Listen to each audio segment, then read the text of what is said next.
se escribió entre 1922 y 1939 y se publicó por primera vez en Estados Unidos en 1955. No obstante, a día de hoy sigue siendo un misterio el autor o los autores de sus textos. En este sentido, en su contenido se hace referencia a que fue escrito directamente por criaturas celestiales o sobrehumanas, empleando un ser humano dormido como modo de transmisión. Asimismo, el libro de Urantia sigue siendo muy controvertido tanto por su contenido como por la interpretación de sus mensajes. Pero, ¿qué es exactamente el libro de Urantia? ¿Qué se sabe de su origen? ¿Cuáles son sus enseñanzas? ¿Cuál es el papel de Dios y de la espiritualidad en sus textos? ¿Qué parte desconocida de la vida de Jesús se hace eco el libro? Para responder a estas y otras cuestiones tenemos con nosotros a Olga López, presidenta de la Asociación Urantia de España. ¿Urantia tiene traducción? Urantia, de hecho, es el nombre de nuestro planeta. Es más, en la primera frase del libro, justamente dice: en la mente de los mortales de Urantia, que ese es el nombre de vuestro mundo, es el nombre con el que se designa nuestro mundo en la administración celestial, por decirlo así. O sea, Urantia sería el planeta Tierra. Sería el planeta Tierra. Olga, y exactamente el libro de Urantia, ¿qué es entonces? El libro de Urantia es un libro revelado. No tiene una autoría humana, sino como bien me has explicado al principio en tu introducción, fue transmitido a través de unos seres celestiales que hablaron pues cada uno de un tema dentro de un rango muy variado de temas que abarcan Dios, el universo, la historia de nuestro planeta, la vida de Jesús.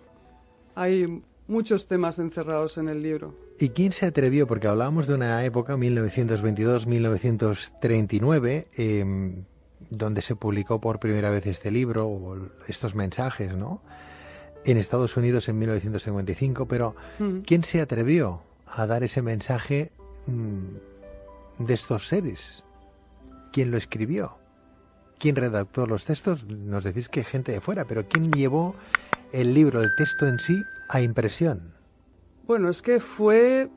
¿Hay un personaje? Un proceso, sí, hay un personaje que es el Dr. William Sadler, que es alrededor del cual gira todo el proceso de revelación de los textos de Urantia.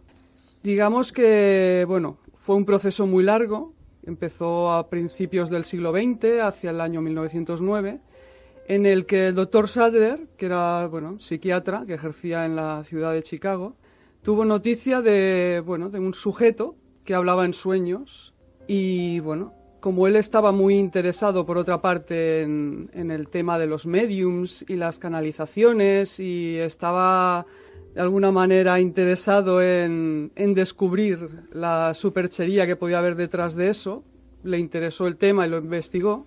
Y ahí fue donde empezó la toma de contacto con el sujeto, con lo que estaba diciendo en sueños, y ese fue el inicio de todo el proceso de transmisión de la información, que al principio fue hablada a través del sujeto durmiente, que es como se le conoce a esta persona, no se conoce su verdadera identidad, pero luego fue transmitida en forma escrita, en forma manuscrita, pero escrita, y aquí está lo excepcional del asunto, no se sabe por quién. Los papeles aparecían simplemente manuscritos en la casa donde vivía el Dr. Sadler, y básicamente esta fue la forma en la que se fueron transmitiendo lo que luego llegó a ser el libro de Urantia. O sea, ¿los textos aparecieron en casa del Dr. William Sadler? Sí. ¿Nadie los trajo allí? O sea, nadie los trajo allí. Aparecían. ¿Él habló alguna vez con el durmiente? Sí, él habló con el durmiente y el durmiente era de alguna manera el que recibía ese mensaje. Digamos que el durmiente era un elemento en la transmisión de la revelación, pero no era un medium en el sentido que se entiende como tal. Formaba parte de una cadena de transmisión de la información que implicaba por arriba, como si dijéramos, a seres celestiales de muy diversos órdenes o tipos, hasta que llegaba pues a... ¿Y cómo llegó este personaje, el durmiente, a ser parte de este psiquiatra que además, por otro lado, iba investigando los posibles fraudes que habían dentro de ese proceso mediúnico en aquella época? ¿Cómo llegó? ¿Ya lo conocía? ¿Tenían una cierta relación? ¿Era un paciente del psiquiatra? No, realmente fue a través de la mujer del doctor Sadler, era ginecóloga, y una de sus pacientes fue la que le comentó a ella, a la doctora Lina Sadler, que su marido hablaba en sueños y decía cosas un poco extrañas. Entonces, como la mujer de Sadler sabía que él estaba interesado en estos temas de canalización, de mediums, él lo atribuía a trastornos psíquicos por su condición de psiquiatra, le comentó el caso de esta persona, de este hombre, y él entonces fue cuando tuvo la curiosidad de conocerle y de saber más sobre lo que estaba pasando alrededor de esa persona. Qué extraño, por otra parte, Olga, que habiendo sido un paciente, entre comillas, del doctor Sadler, no tengamos referencias del nombre y apellidos de este supuesto señor, ¿no? Hay una razón, y es que los reveladores han sido muy cuidadosos con evitar que se idolatre a las personas que participaron en el proceso. Lo que querían era que la atención se centrara en el contenido del mensaje, no en los mensajeros, no en las personas involucradas, que al fin y al cabo no dejaban de ser personas normales y corrientes. Sin embargo, el nombre del doctor Sadler salió a la palestra. Sí. Fue como si dijéramos la persona aglutinante, la que aglutinó la que coordinó todo el proceso de revelación, porque fue a lo largo de mucho tiempo, pasó la transmisión de la información por una serie de etapas. Al principio hubo una especie de toma de contacto, luego ya se materializaron los documentos, se vio que el proceso de transmisión de información estaba aprobado, se transmitió esta información y después esa información se pulió, se fue afinando con la participación de un grupo de personas también relacionadas de alguna manera con Sadler, porque eran antiguos pacientes o amigos, que es lo que se llamó el foro, que entró en la escena a partir del año 1923 hasta el 1935, si no recuerdo mal, que es cuando la transmisión de la revelación terminó. O sea, el mensaje duró ciertos años. Sí. ¿Desde qué año hasta qué año? Lo que es la transmisión de la revelación en sí empezó en el año 1922. Sí, hay quien dice que fue antes. Es que aquí hay algunas discrepancias en torno a las fechas. Bueno, más o menos. 22. Pero más o menos fue hacia principios de los años 20. ¿Y duró hasta? Hasta el año 35, que fue cuando se entregó la última parte del libro Durantia, que era la vida de Jesús. O sea, es como si alguien estuviera redactándole el libro que quería que se conociera. Sí. ¿Este doctor Sadler es el mismo médico que ejercía en Chicago? Sí. Ejercía en Chicago. Fue el que creó entonces una especie de comisión que era como una especie de grupo, ¿no? Muy cerrado, que no hicieron incluso hasta un pacto, creo. Sí, un pacto de silencio. Un pacto de silencio, ¿no? Sí, mientras el libro no se publicara, no podían comentarle a nadie de fuera del grupo, del foro, lo que se hablaba en esas reuniones que mantenían una vez a la semana, creo que eran los miércoles. Entiendo, Olga, que el verdadero valor del libro Durantia debe radicar en su contenido, no en sus orígenes, ¿no? Es lo importante, ¿no? Exacto. ¿Qué tipo de enseñanzas en sí se pueden encontrar en este libro? Pues enseñanzas se pueden encontrar de muchas áreas del saber. El libro Durantia tiene religión, tiene filosofía, tiene historia, tiene sociología, podríamos hablar incluso de política, tiene realmente cosmología, sí, tiene la parte de ciencia. La verdad es que abarca muchas áreas del saber y de alguna manera las integra todas en un todo único y armónico. ¿Cuál es la historia de nuestro planeta según el libro Durantia? Bueno, es una historia muy larga. De hecho, en el libro Durantia se recoge la historia de nuestro planeta desde su formación como planeta físico, hasta lo más reciente, hasta la tercera parte, que es la que habla del libro de la historia de Urantia, habla de la historia hasta Jesús, de hecho, y luego sigue en la cuarta parte con un desarrollo más amplio de la vida de Jesús. O sea, ¿el libro se queda en Jesús o el libro queda actualizado incluso a los tiempos que vivimos?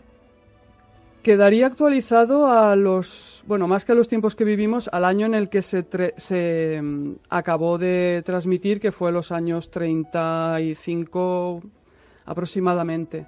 Pero sí que tiene muchas reflexiones muy valiosas sobre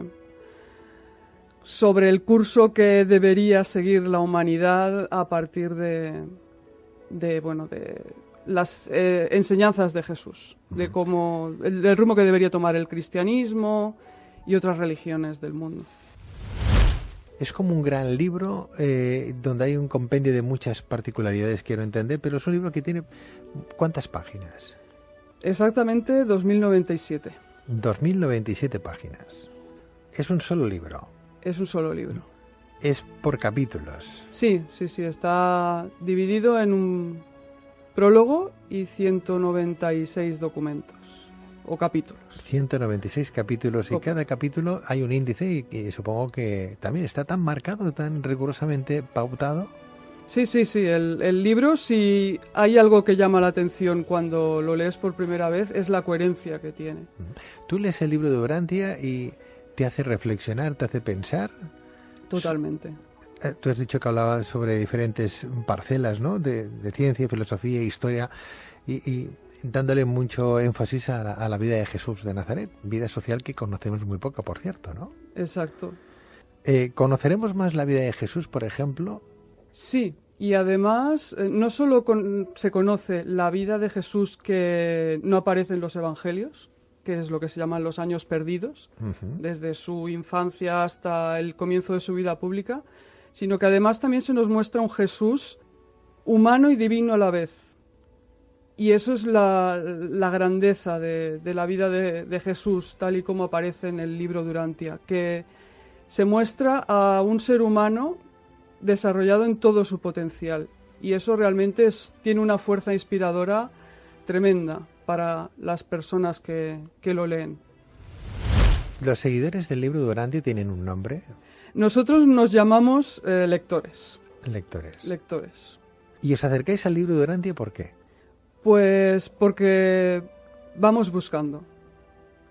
Somos buscadores que nunca nos ha acabado de convencer las explicaciones que hemos visto en la ciencia, en otras religiones, en la sociedad. ¿Y habéis encontrado la respuesta? Yo debo decir que de momento sí, la he encontrado. ¿Sí? ¿Apoyándote en la figura de Jesús? La figura de Jesús es una figura muy importante, sí. Porque Jesús, aparte de ser persona, de ser humano, era algo más. Sí, Jesús era, según el libro de Urantia, el hijo creador de nuestro universo. Nada más y nada menos. El hijo del creador de nuestro universo. No, el hijo creador.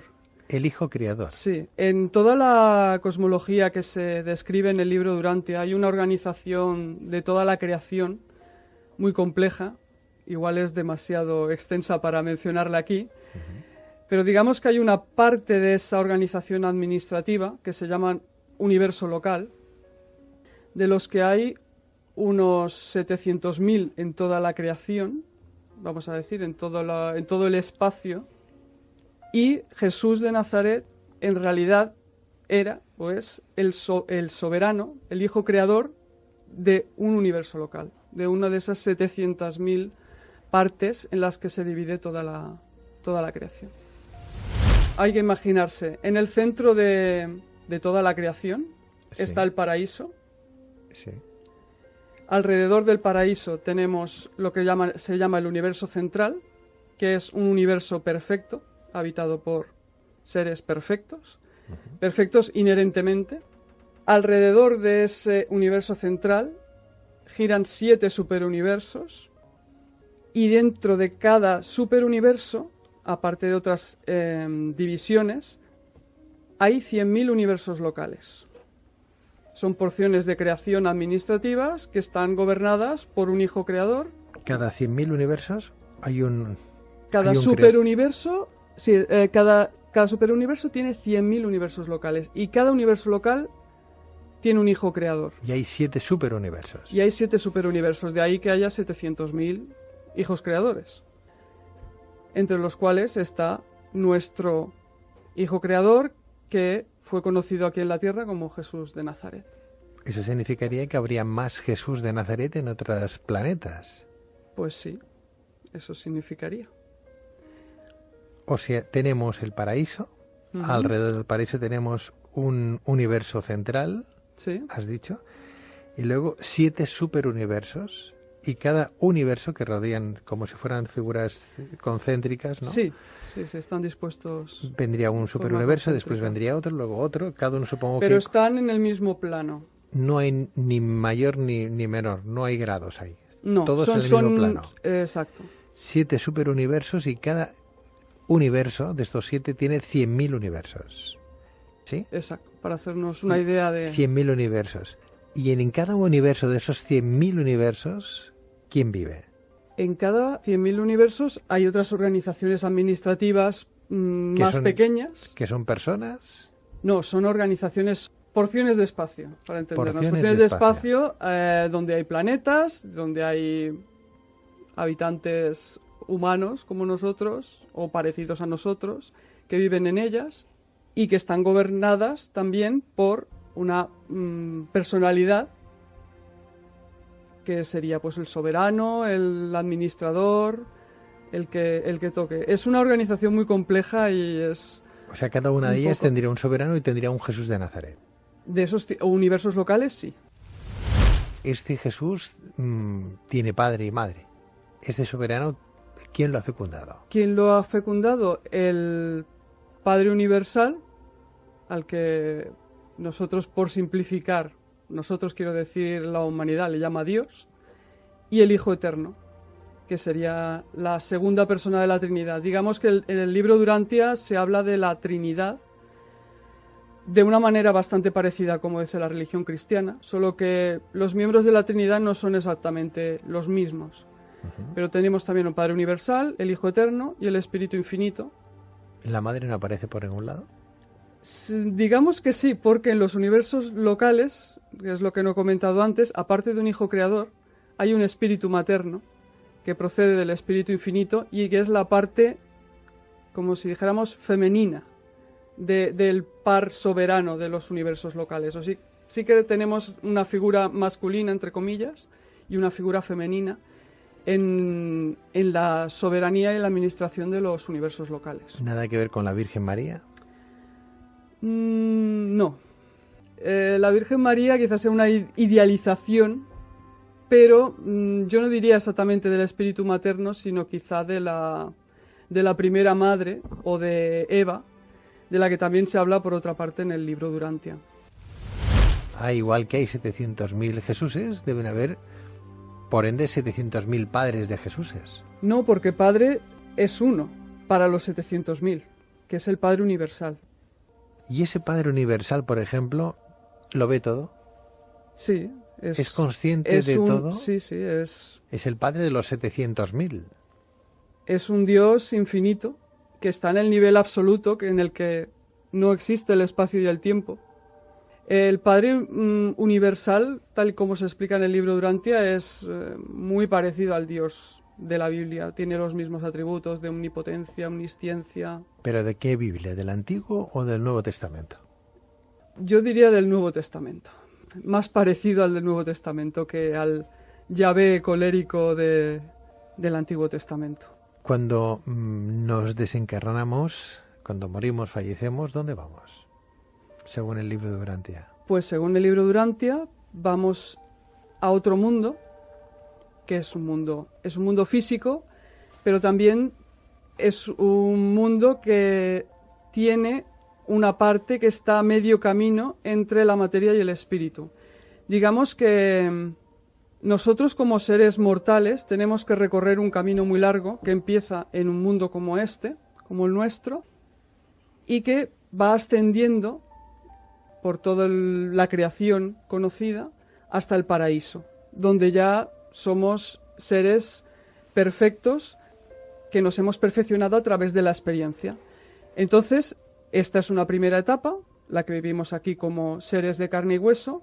La siguiente etapa se supone que vivimos como seres que el libro Durantia denomina morontiales.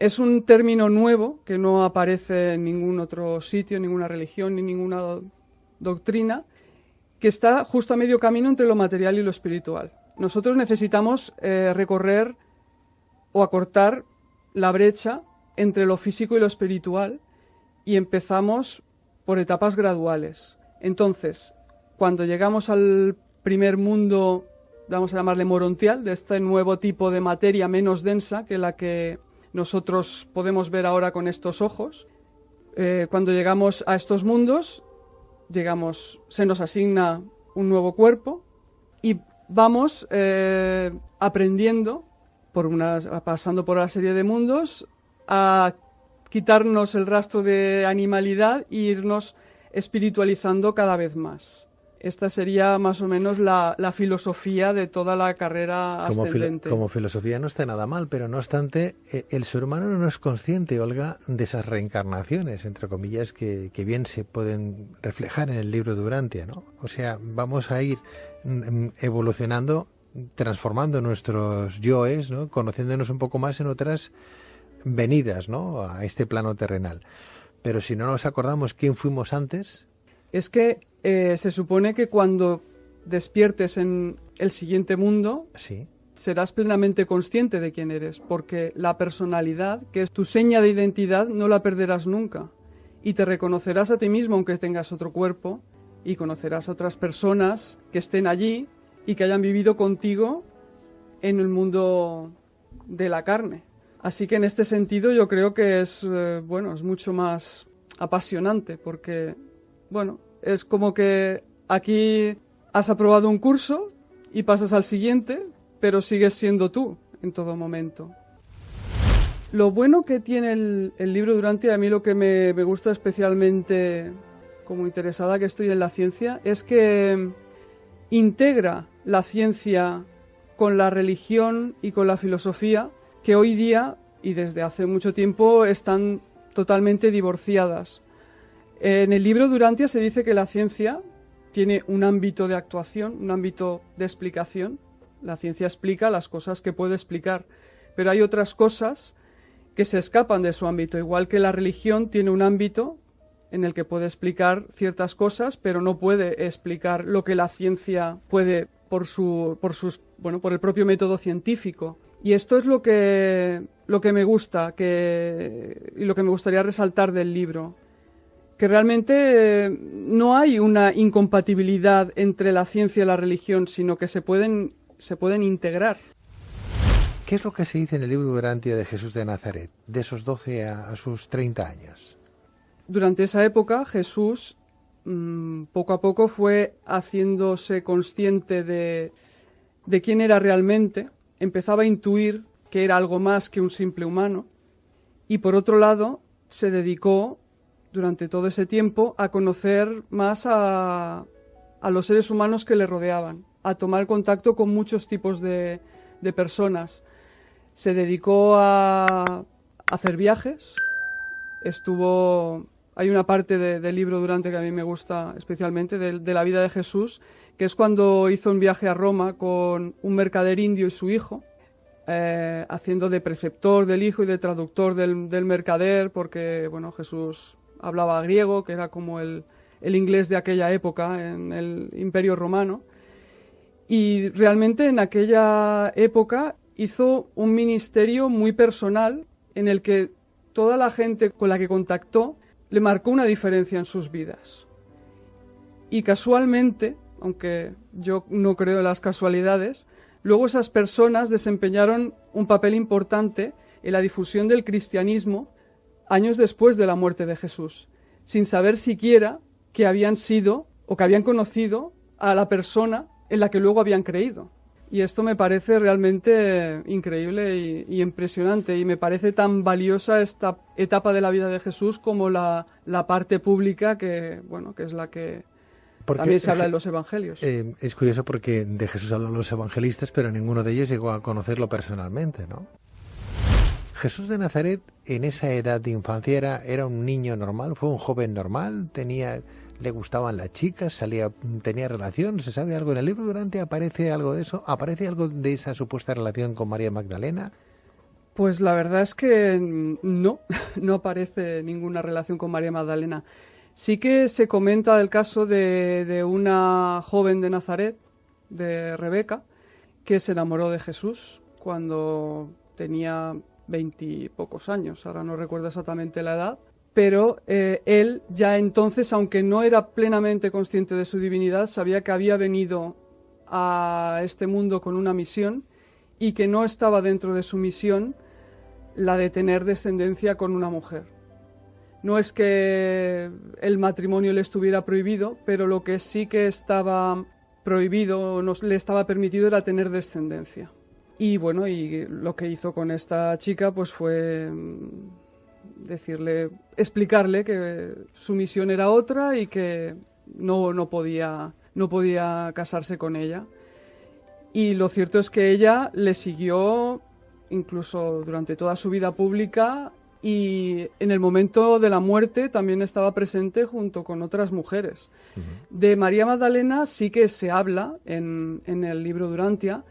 Fue una de las mujeres que siguió a Jesús, era del cuerpo de mujeres, que esto pues también se silenció mucho prácticamente en el Evangelio no se habla de que hubiera un cuerpo de mujeres. Y Jesús tuvo la valentía en una época en la que una mujer casada ni siquiera podía hablar con su marido en público, de tener un cuerpo vamos a llamarle, de evangelistas mujeres para acompañar a los apóstoles y a otros discípulos varones en la difusión del Evangelio de Jesús. Porque según el libro de Durantia, Jesús de Nazaret proviene de la Virgen María.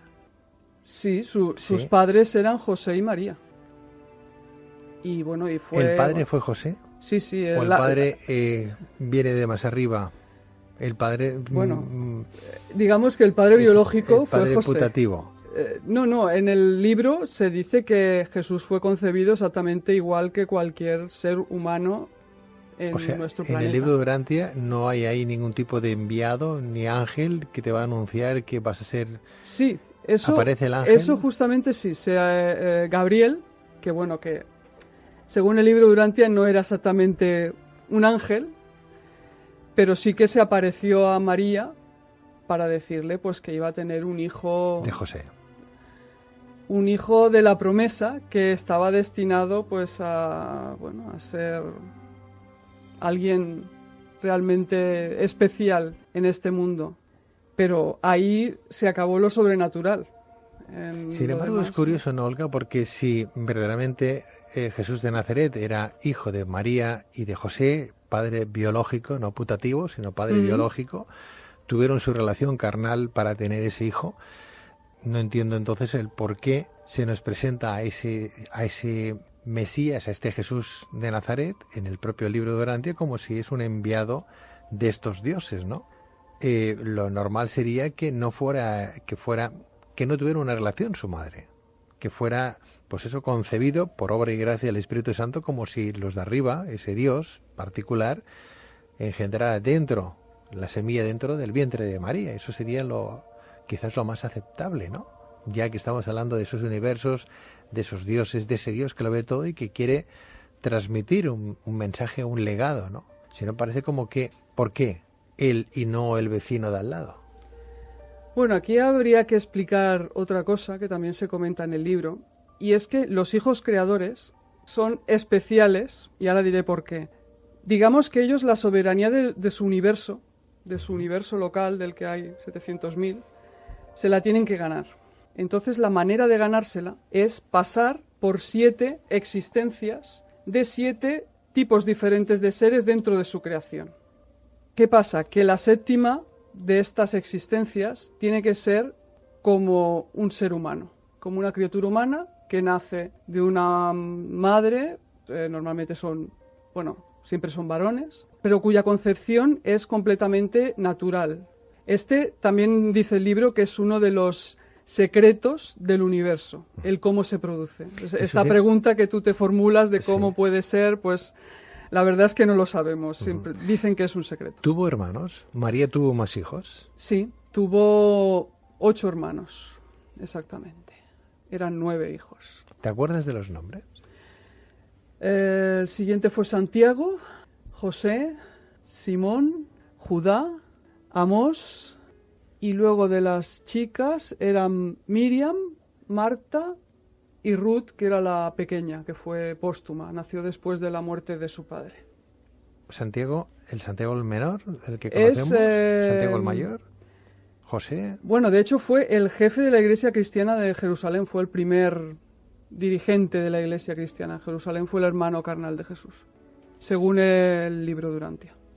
Tú cuando lees otros libros sagrados y haces una comparación, un símil con el libro Durantia, ¿qué piensas?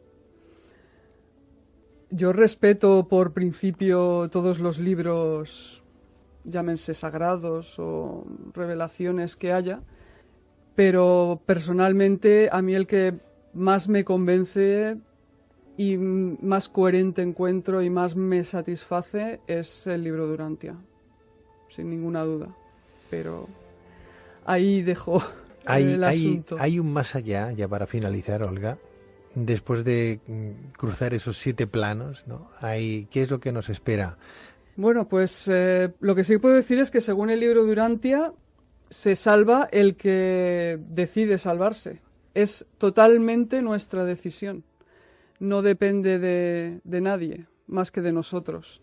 El continuar la carrera ascendente hasta el paraíso, y ni siquiera el paraíso es el final, de hecho. Porque otra cosa que no he comentado y que me gustaría añadir para completar toda la cosmología del libro Durantia es que, aparte de la creación que he descrito, hay 4 niveles de espacio exterior que son creaciones no habitadas, que son, para decirlo así, que la gente lo entienda, las galaxias que vemos desde nuestros telescopios pertenecen a estas creaciones, de hecho. Son creaciones que están ahí en vías de formación para que vayan a residir en ellas otro tipo de seres que aprenderán o se perfeccionarán de una manera diferente a como lo estamos haciendo nosotros, y que serán también perfectos de una manera diferente a como lo son los habitantes del universo central. Según el libro Durantia, el universo está lleno de vida.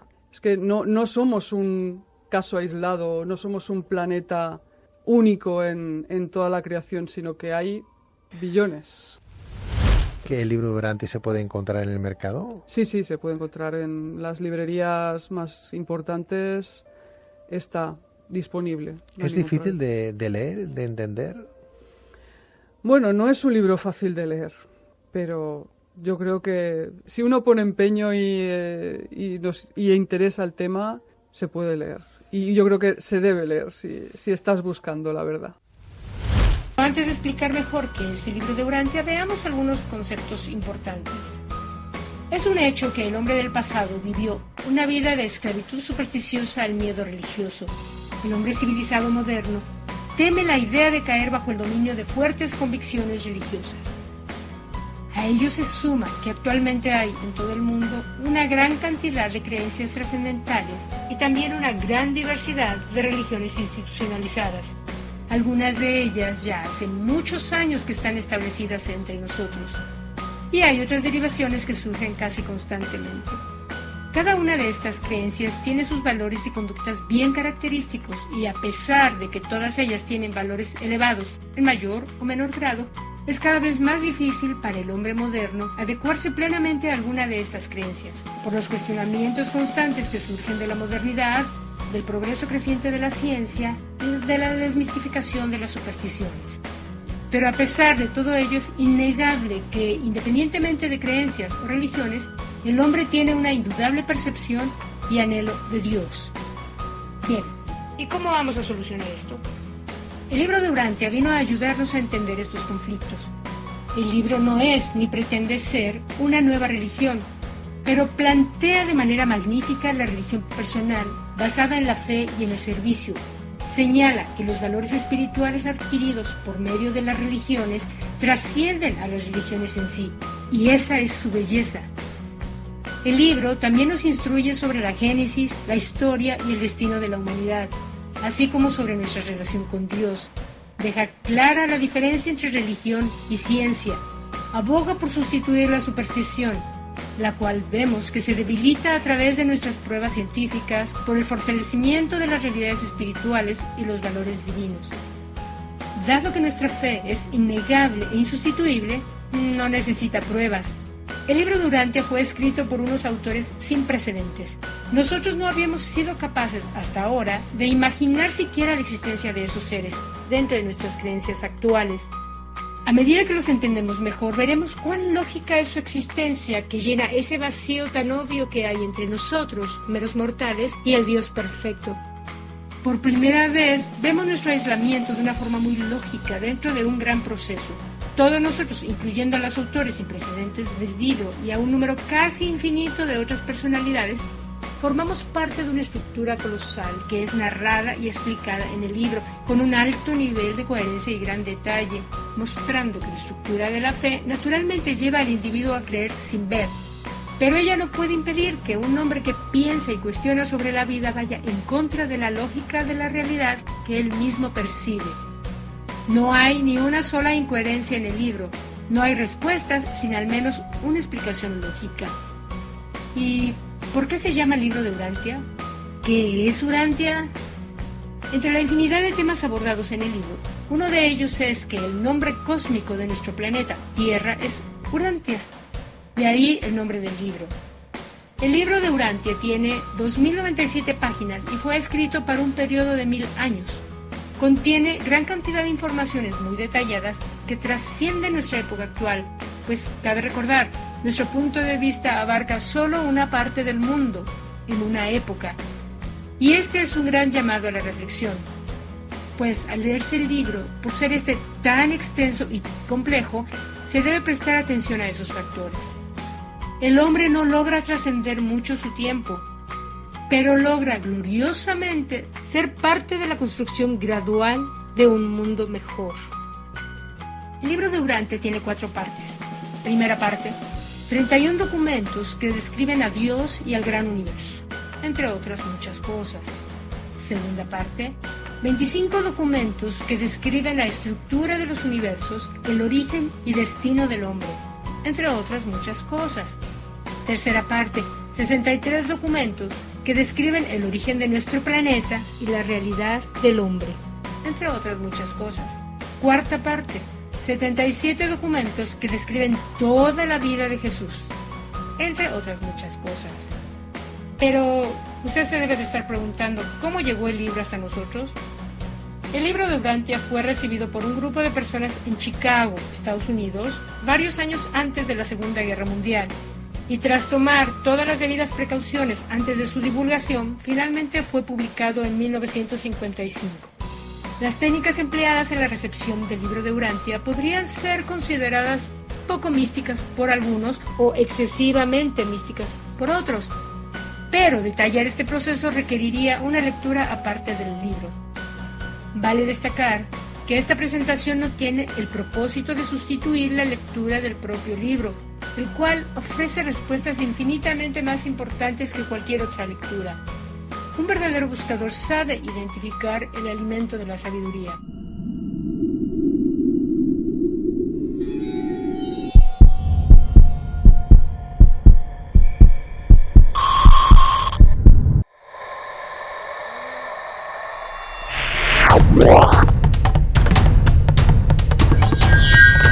Okay, engine stop. ATA at a descent. Out control both.